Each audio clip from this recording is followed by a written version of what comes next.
Welcome everybody, my name is Michael and today we're discussing about something that's not FTX, although recently Genesis and Gemini and FTX and a bunch of other companies were in the news. One huge thing that's going on right now is FIFA, which I would love to take a look at. However, we don't have a TV. But with that said, looks like Argentina lost to Brazil. And there's been some changes in crypto markets. This is actually changes in essentially what a lot of fans are saying is gambling, likened to gambling. Now we have crypto tokens that are affected by every single match. Now this wasn't specifically created for FIFA. What it actually is, there's different platforms out there, but one of the most common is Chili's, where if you go to socios.com, it's actually a sports fan engagement platform, which has a lot of sponsorships with people like Messi and a lot of other famous football players. Not really a huge fan, so don't really know anybody apart from that. Plus, I saw a big photo of him promoting this. But essentially, people who use this application state, yeah, there's some pretty nice benefits. It's not just gambling. You're actually able to, for example, have fan matches. You're able to get fan equipment. You're able to actually meet up with players and whatnot. So there are some benefits, of course, just like crypto, NFTs. You can use it as a ticket for a music festival, but for the most part, people are gambling in the hopes that they're able to make a little bit more money.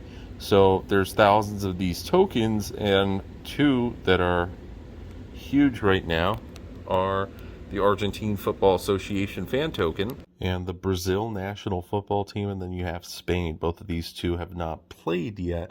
They will be playing on Thursday and tomorrow.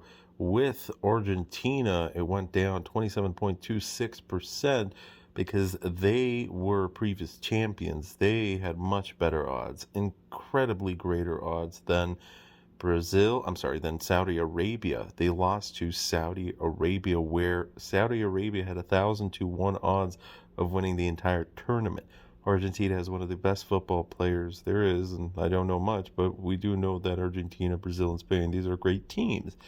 And suddenly Saudi Arabia won 2-1 against Argentina. So this was a huge shock, and it went down from 765 to even into the fours. And then you could also see the huge disarray from here, where you're at 525 to 46 cents, 26 cents. You're also looking at a different market cap. This was over $20 billion and almost $30 billion of volume over the past 24 hours, compared to Brazil, 1.4 million. In Spain, $558,000.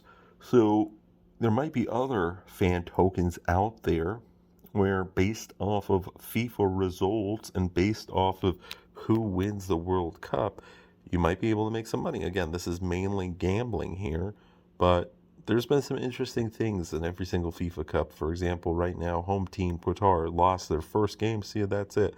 There was some upsets from teams thus far that were supposed to be very good and champions, and that would obviously go against what everyone would bet for. So if someone was actually betting for that team or was shorting the team that was supposed to win but actually lost, they could have made a little bit of money. On Reddit here, we have a fan saying, if you're trading fan tokens based on a match in real life, you're just gambling. But if you hold them on the Socios app, you can vote in polls that the club or federation publishes. For example, fan token holders of some clubs chose those teams' new season kits. You can play games that earn rewards such as signed jerseys or once-in-a-lifetime experiences. For example, 22 Barcelona fan token holders playing a match at Camp Nou.